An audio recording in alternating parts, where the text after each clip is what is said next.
in previous part we have learned about relation, types of relation. फिर after that we have learned what binary relation, types of binary relation, right? What are the types of binary relation? Reflexive, then symmetric, then transitive, और जो तीनों होती है वो equivalent, ठीक है. Now what is function? तो देखो कल हमने रिलेशन में ये देखा था, हमारा सेट ए था क्या 1 2 3 4, और सेट बी आपका था 7 8 9, राइट ना. 7 2 8 3 8, ये एक R1 रिलेशन मैंने ली, एक R2 रिलेशन में ये ले रहा हूँ 1 7 1 8 2 9 3 9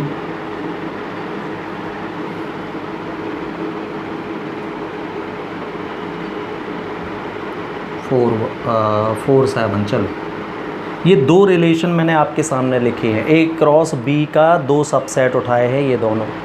अगर आप रिलेशन R1 को मैं मैपिंग में शो करूं तो सेट ए है हमारा 1 2 3 4 और सेट बी है आपका 7 8 एंड 9. तो रिलेशन R1 को देखो आप, 1 की रिलेशन 7 से है ना, 2 की रिलेशन 8 से है, 3 की रिलेशन भी 8 से है, 4 की रिलेशन किसी से नहीं है. हाँ, तो आप देख रहे हो कि सेट ए का एलिमेंट 4 जो है वो किसी की प्री इमेज नहीं है, या 4 की कोई भी इमेज सेट बी में नहीं है. तो अगर ऐसा है तो अब ये रिलेशन, जो रिलेशन तो है ये फंक्शन नहीं कहलाएगी भाई, ये फंक्शन नहीं है, क्योंकि डोमेन का एक एलिमेंट छूट रहा है इसमें. फंक्शन में इधर का कोई भी एलिमेंट खाली नहीं छूटना चाहिए, पहली बात. अगर कोई फंक्शन, रिलेशन ही फंक्शन होता है, लेकिन वो रिलेशन जिसमें कोई एलिमेंट सेट ए का खाली छूटा है तो ये रिलेशन तो है लेकिन फंक्शन नहीं है, ये पहली बात, ठीक है. R2 को देखिए आप, सेट ए 1 2 3 4, सेट बी 7 8 9. तो 1 की इमेज 7 से है, फिर 1 की इमेज 8 से भी है, राइट. 2 की इमेज 9 से, 3 की इमेज 9 से, और 4 की इमेज 7 से. अच्छा, ऐसा है ये. इस रिलेशन में आप देख रहे हो कि कोई भी एलिमेंट सेट ए का खाली नहीं छूटा है. हाँ, लेकिन एलिमेंट 1 ऐसा है जिसकी दो इमेजेस आपको दिख रही होंगी. 1 की इमेज 7 भी है और 1 की इमेज, मतलब एक एलिमेंट की यूनिक इमेज नहीं है, दो इमेजें हैं. तो फिर भी ये R2 भी रिलेशन तो है लेकिन फंक्शन नहीं है भाई. ये भी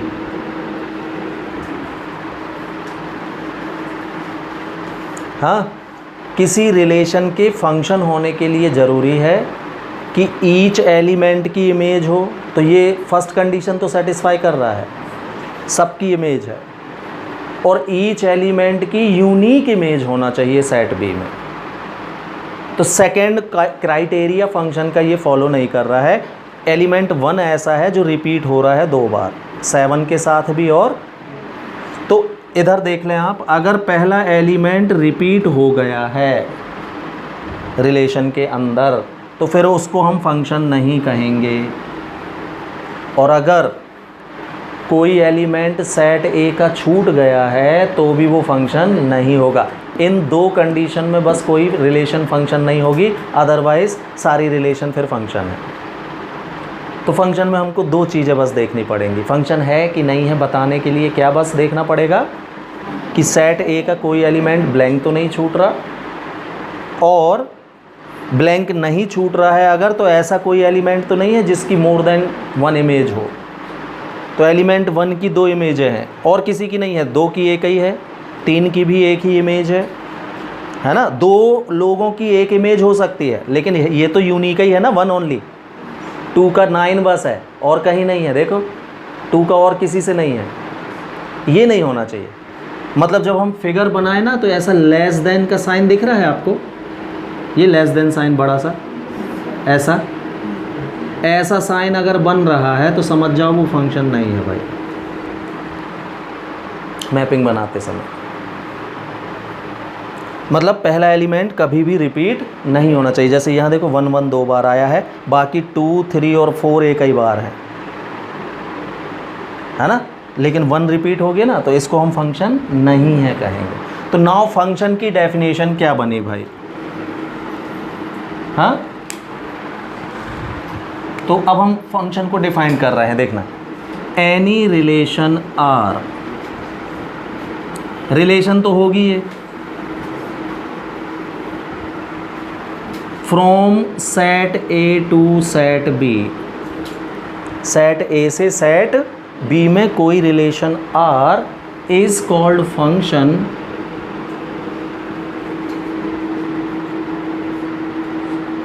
मतलब फंक्शन भी एक प्रकार की क्या है, रिलेशन ही है, लेकिन 2 शर्तें लग गई हैं। कौन कौन सी?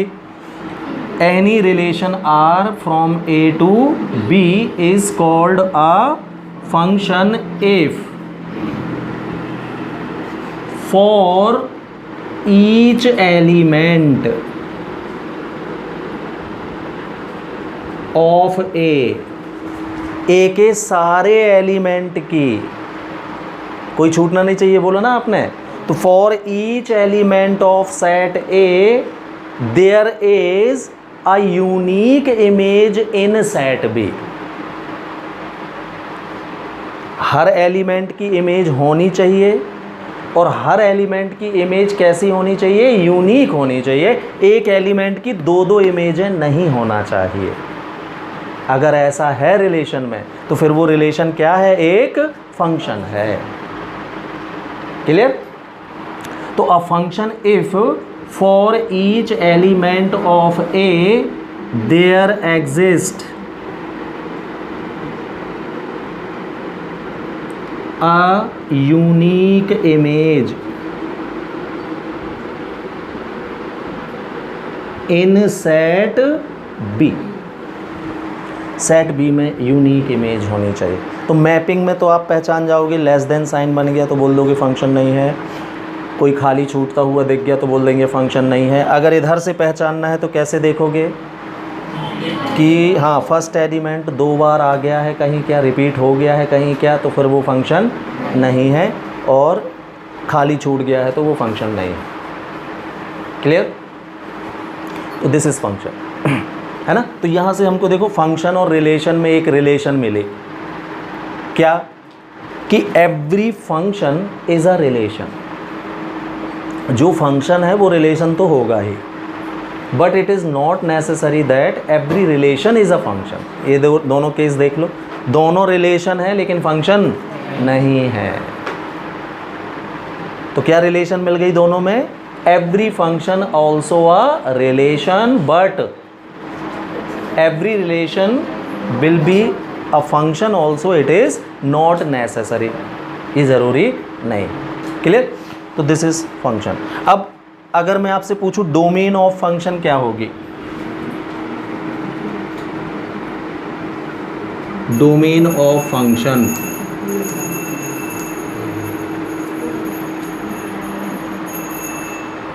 हाँ, तो अब फंक्शन के केस में क्या है, कोई भी एलिमेंट खाली छूट ही नहीं सकता। इसका मतलब पूरा का पूरा सेट ए ही आपका क्या कहलाएगा? डोमेन। सेट ए जो भी है 1 2 3 4 पूरा का पूरा सेट ए ही डोमेन में आएगा। रिलेशन की डोमेन में ऐसा ज़रूरी नहीं था। जब हम रिलेशन की डोमेन इसकी लिखते तो 4 छूट जाता, लिखते डोमेन 1 2 3 ओनली। लेकिन फंक्शन के केस में तो यहाँ पर कोई एलिमेंट छूट ही नहीं सकता ना, अगर छूट गया तो वो फंक्शन ही नहीं है फिर। तो फंक्शन की डोमेन हमेशा कौन सा निकलेगा आपका, सेट ए जो होगा वही फंक्शन की डोमेन निकलेगा, क्योंकि इसका कोई एलिमेंट तो खाली हो ही नहीं सकता, सब ऑक्यूपाइड होंगे। क्लियर। कोडोमेन, तो कोडोमेन सेट बी कहलाएगा। कोडोमेन तो सेट बी ही होता है, चाहे रिलेशन हो चाहे फंक्शन हो, है ना। और रेंज का मतलब, हाँ, वो एलिमेंट आते हैं जो किसी न किसी की इमेज है। जैसे इसकी रेंज में क्या आएगा, 9 शामिल, 9 नहीं आएगा शामिल, हो 7 और 8 बस आएगी। मतलब जो इमेज, जो किसी की इमेज नहीं होते उनको रेंज में नहीं लिखते, कोडोमेन में सबको लिखते हैं। तो रेंज का मतलब क्या होगा, जो वैल्यूज़ ऑक्यूपाई, यानी इमेज वाले वैल्यूज़ लिखेंगे बस। इमेज को FY भी बोल देते हैं, रेंज को और क्या बोल देते हैं, FY। और कोडोमेन यानी सेट बी यानी वैल्यू ऑफ Y भी बोलते हैं इसको। और डोमेन का मतलब होता है सेट A मतलब वैल्यूज़ ऑफ X। तो किसी भी फंक्शन का डोमेन मतलब वैल्यू ऑफ X का मतलब होता है पहले सेट के जितने भी मेंबर हैं ना, इनको X पढ़ते हैं। दूसरे सेट के जितने भी मेंबर हैं उनको Y से शो किया जाता है। और फिर हम लिखते हैं y is a function of x। तो जो तुम्हारा वैल्यू आती है ना, जो fx आता है या fy या fx, ये रेंज कहलाता है। रेंज को fx लिखते हैं। सिर्फ y मतलब कोडोमेन, y में सारे आ जाएंगे। और fy में कौन से आएंगे, जो इमेज नहीं है उनको नहीं लिखेंगे। fy को क्या क्या कहलाएगा, 7 और 8 बस कहलाएंगे इस केस में। तो रेंज को क्या लिख देते हैं अपन, fx या fy से शो करते हैं, fx लिख लो, ठीक है। तो domain of function mean set A, values of x। Codomain of function means set B, that is values of y। And range of function means, हाँ, वो वैल्यूज जो किसी की इमेज हैं। क्लियर। तो ये है फंक्शन की डोमेन, रेंज और रिलेशन और फंक्शन, ठीक है। तो फंक्शन, अब इसके बाद हम देखें definition of function, we see types of function. हाँ, the first type is constant function. हाँ, सो एनी फंक्शन f(x) है ना, कैसा हो जिसमें x ही एब्सेंट हो, that is k, any constant. For example f(x) = 5, 7, कोई नंबर आ गया, x है ही नहीं। कांस्टेंट टर्म किसको बोलते थे, विदाउट x वाली टर्म को ही कांस्टेंट टर्म बोलते हो ना। हाँ, तो कांस्टेंट फंक्शन मतलब फंक्शन ऑफ x में x ही एब्सेंट रहे, x है ही नहीं उधर, देखो। तो ऐसा कोई भी फंक्शन क्या कहलाएगा आपका, कांस्टेंट फंक्शन। तो इसकी डोमेन, तो कांस्टेंट फंक्शन की डोमेन ऑल रियल नंबर्स होती है, कुछ भी रख सकते हो आप। देखो, डोमेन का सीधा मतलब होता है किसी फंक्शन में x की वो वैल्यू जो आप पुट कर सकते हो। अब भी बताया, डोमेन यानी value of x, domain means. और कोडोमेन और रेंज का मतलब, कोडोमेन मतलब होता है values of y, and range का मतलब होता है वैल्यू ऑफ फंक्शन f(x) की जो वैल्यू होगी। जैसे इसमें f(x) की वैल्यू कितनी है, k, तो इसकी रेंज k कहलाएगी। फिर जो कांस्टेंट वैल्यू होगी वही रेंज बनेगी। और डोमेन जो आप इसमें x रख, तो x कुछ भी रख सकते हो आप। x की जगह 0 रखोगे तो f0 की वैल्यू भी k आएगी। क्यों, यहाँ x है ही नहीं रखने को आपको। x की जगह 1 रखोगे तो f1 बराबर भी k मिलेगा। x की जगह 2 रखोगे तो f2 = फिर k मिलेगा। क्यों, यहाँ x है ही नहीं कि चेंज हो वो। तो x तो हम कुछ भी रख सकते हैं, लेकिन रेंज हमेशा क्या मिल रही है आपको, k। तो रेंज इसकी k कहलाएगी, ऐसे। Clear. Identity function, identity function का मतलब होता है ऐसा कोई भी फंक्शन कि हम x जितना रखें हमको फंक्शन f(x) भी उतना ही मिले, मतलब f(x) = x। अब आप x की जगह 0 रखोगे तो f(x) भी 0 ही आएगा, 1 रखोगे तो 1 ही आएगा, 2 रखोगे तो 2, 3 तो 3, मतलब 0 की इमेज 0 से, 1 की 1 से, 2 की 2 से, 3 की 3 से, -1 की -1 से, सेम नंबर की सेम नंबर से ही इमेज मिले तो ऐसे फंक्शन को कौन सा फंक्शन बोल देते हैं? फिर हम आइडेंटिटी फंक्शन बोल देते हैं। क्लियर? तो इसमें भी आप देख रहे हो, है ना, x की वैल्यू हम कुछ भी रख सकते हैं, दैट इज़ डोमेन होगा इसका क्या? All real numbers. r मतलब ऑल रियल नंबर को, सेट ऑफ रियल नंबर को r से शो करते हैं। रियल नंबर जितने भी नंबर आप जानते हो -∞ से लेके +∞ तक के सब रियल नंबर कहलाते हैं। और इसकी रेंज भी क्या आएगी? तो ऑल रियल नंबर ही आएगी। क्यों? जितना हम रख रहे हैं उतना ही मिल रही है। क्लियर? अब रैशनल फंक्शन, तो रैशनल नंबर यानी अपॉन वाले नंबर को रैशनल नंबर बोलते थे आप। तो ऐसा कोई भी फंक्शन जो दो फंक्शनों का यानी दो पॉलिनोमल्स का क्या हो? डिवाइड के फॉर्म में हो। जैसे कोई भी नंबर 5/3 तो आप बोल देते थे कौन सा नंबर है वो? रैशनल। तो ऐसा कोई भी फंक्शन जो दो पॉलिनोमल, उसमें नंबर रहते इसमें पॉलिनोमल रहेंगे, कि डिवाइड में हो, कौन सा फंक्शन कहलाएगा? रैशनल फंक्शन कहलाएगा। ठीक है? इसकी डोमेन और रेंज जो है वो QX की वैल्यू पर डिपेंड करती है कि QX कितना है, इसलिए हम सीधे इसकी डोमेन और रेंज नहीं लिख सकते।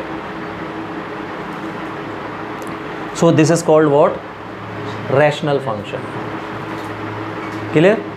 Now modulus function.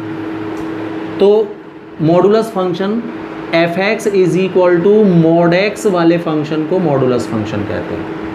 आप मॉड पहचानते होगे, है ना? x की वैल्यू हम पॉजिटिव रखें तो भी पॉजिटिव आंसर आता है और नेगेटिव रखें तो भी पॉजिटिव आंसर ही आता है, mod x, है ना? mod x को डिफाइन कैसे करते हैं? लेकिन देखना कि mod x की वैल्यू x होगी यानी +x होगी अगर x > 0 है। x की वैल्यू 0 से बड़ी है तो mod x की जगह x लेना चाहिए, और mod x की वैल्यू -x लेना चाहिए जब x छोटा हो किससे? 0 से। x < 0 हो तो mod x की जगह -x लेते हैं, और जब x ग्रेटर हो 0 से और इक्वल हो तो mod x की वैल्यू +x ली जाती है। This is called what? Modulus function. ठीक? मॉडुलस फंक्शन में भी आप देखोगे तो इसकी डोमेन में हम x की कोई भी वैल्यू रख सकते हैं, ऑल रियल नंबर, लेकिन रेंज जो इसकी मिलेगी हमेशा पॉजिटिव आंसर ही आएगा। मॉड में नेगेटिव नहीं होता ना। मॉड -2 बताओ, करते तो रहे होगे आप, कितना लिखते थे इसको? 2 ही लिखते थे, तो कहाँ आया नेगेटिव? आंसर आपका कभी नेगेटिव नंबर नहीं आएगा, और जो आपका आंसर आता है उसी को तो क्या बोलते हैं? रेंज। तो रेंज क्या बनेगी आपकी? R positive, positive real numbers. R positive मतलब पॉजिटिव रियल नंबर्स। और x की वैल्यू हम नेगेटिव भी रख सकते हैं, ये -2 रखी तो थी, आंसर आए नहीं माइनस में। तो this is modulus function, domain and range. After that we have signum function. तो देखो कोई भी फंक्शन f(x) मॉडुलस फंक्शन में अगर x का डिवाइड और है तो इस फंक्शन को फिर हम सिग्नम फंक्शन के नाम से पुकारते हैं। कौन सा फंक्शन कहलाता है ये? सिग्नम फंक्शन कहलाता है। ठीक है? सिग्नम फंक्शन डिफाइन कैसे होता है? देखो, आप x की वैल्यू अगर ग्रेटर देन 0 रख रहे हो पॉजिटिव, तो mod +x, और ये भी प्लस, तो आपका आंसर हमेशा 1 ही आएगा। कुछ भी वैल्यू रख के देख लो भाई, जो इच्छा हो रख के देखो। ग्रेटर 0, x से 0 से बड़ा कोई भी अंक आप रख के देख लें इसमें। अरे 0 से बड़े अंक नहीं पहचानते, 1 2 3 4 5, जो रखना हो रखो, आपका हमेशा आंसर 1 ही आएगा, है ना? चलो मैं 11 रख के दिखा रहा हूँ x की जगह, तो mod 11 ही होता है, 11/11। 7 रख के देख लो तो फिर 7/7 कितना, जो इच्छा हो रख के देखिए, 1 के अलावा दूसरा आंसर आएगा ही नहीं। ठीक है। और अगर आपने x की वैल्यू छोटी रखी 0 से, मतलब नेगेटिव, तो अब आपका आंसर -1 आएगा। जो इच्छा हो रख के देख ले, नेगेटिव वैल्यू -5 रख के देख, -7 ही रख लो चलो, तो mod -7 तो +7 हो जाएगा, नीचे -7 रहेगा, क्या आएगा। ठीक है। सिग्नम फंक्शन x = 0 पर भी डिफाइंड होता है, लेकिन जबकि अपॉन में आप x देख रहे हो तो नॉर्मली हम रियल नंबर, रैशनल नंबर में देखते हैं कि डिवाइड वाला नंबर 0 नहीं होना चाहिए।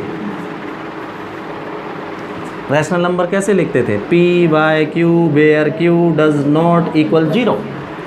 डेफिनेशन अगर आपको याद हो छोटी क्लासों की तो 10th में भी बताया था मैंने, ऑल्सो को प्राइम भी बताए होंगे लास्ट ईयर, है ना, कंप्लीट डेफिनेशन में। तो इसमें अपॉन में x है तो कायदे से x की वैल्यू 0 नहीं होना चाहिए, लेकिन सिग्नम फंक्शन इकलौता फंक्शन है जो x = 0 पर भी इसकी वैल्यू 0 डिफाइंड कर दी गई है कि x 0 हो तो सिग्नम फंक्शन की वैल्यू 0 मानना चाहिए। क्लियर। तो अगर आपसे मैं पूछूं कि डोमेन क्या होगा सिग्नम फंक्शन का,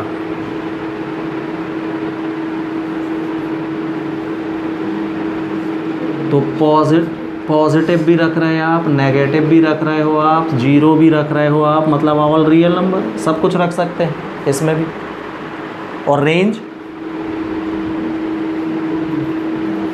रेंज में 3 ही आंसर आएंगे, 1 0 एंड चौथा कोई आंसर मिलेगा ही नहीं। कुछ भी हम रखेंगे या तो +1 आंसर आएगा या फिर 0, तो यही तीनों बस हो जाएंगी range. Clear. After that greatest integer function, हाँ, the function f(x) shown inside big bracket x is read as greatest integer function। बड़े ब्रैकेट के अंदर x लिख के इसको शो करते हैं, ग्रेटेस्ट इंटीजर फंक्शन कहलाता है। ठीक है। ग्रेटेस्ट इंटीजर फंक्शन का मतलब ये होता है, देखें यहाँ पर बहुत पुरानी नंबर लाइन को देखो आप, नंबर लाइन -∞ से, इसमें बहुत अच्छे से समझ में आएगा आपको। 0 ये 1 है, ये 2 है, ये -1 है, यहाँ -2 है, इतने में ही देखते हैं। अब जैसे ग्रेटेस्ट इंटीजर फंक्शन में मैंने बोला 1.9 इनसाइड ब्रैकेट, तो हमको पता है कि 1.9 बिलोंग करेगा 1 और 2 के बीच में, यहाँ कहीं आएगा 1.9, आएगा कि नहीं। तो जब हम इसकी वैल्यू लिखेंगे तो हम जिन दो नंबरों के बीच में ये वैल्यू है, हमेशा लेस वाला नंबर इसका आंसर होगा। भाई इसका आंसर 1 होगा, छोटा नंबर ही आंसर होगा। नाम है इसका ग्रेटेस्ट इंटीजर फंक्शन, लेकिन नंबर कौन सा लेते हैं हम, छोटा नंबर हमेशा आंसर में आएगा। नॉर्मल मैथ्स में 1.9 को आप 2 लिखते हो, हाँ, ग्रेटेस्ट इंटीजर फंक्शन में ऐसा नहीं होता। 1.9 भी 1 होगा, 1.9999 भी 1 ही होगा। जब तक 2 ना हो जाए, मॉड्यूलो में 2 आ जाएगा तभी 2 होगा वो। और मॉड्यूलो के अंदर अगर 1.1 है तो भी ये 1 होगा, मतलब छोटा बड़ा नहीं है। एक जिन दो नंबरों के बीच में है अगर नंबर, तो हमेशा छोटा वाला नंबर ही आंसर आएगा। ठीक है। तो हम क्या बोलेंगे, देखो कि अगर x की वैल्यू कहाँ से कहाँ तक, 1 से लेकर, x की वैल्यू 1 से लेकर यानी 1 को इंक्लूड करना है, 2 के बीच में कुछ भी होगी, लेस देन 2 तक नहीं पहुंचना है, 2 से कम होना चाहिए, तो इसका आंसर हमेशा क्या आएगा, 1 आएगा, छोटा वाला। ठीक। अगर x की वैल्यू 0 से लेके 1 तक हुई तो हमेशा आंसर क्या आएगा, 0 आएगा। आंसर 0 आएगा अगर वैल्यू 0 to 1 है। हाँ, 0 से लेके -1 तक अगर है वैल्यू तो हमेशा आंसर क्या आएगा? -1 आएगा। कहाँ से कहाँ तक है? अगर ये -1 से लेके 0 तक है तो, और अगर -1 से लेके -2 तक की कोई भी वैल्यू है तो उसका आंसर क्या आएगा? -2 आएगा, छोटा वाला अंक।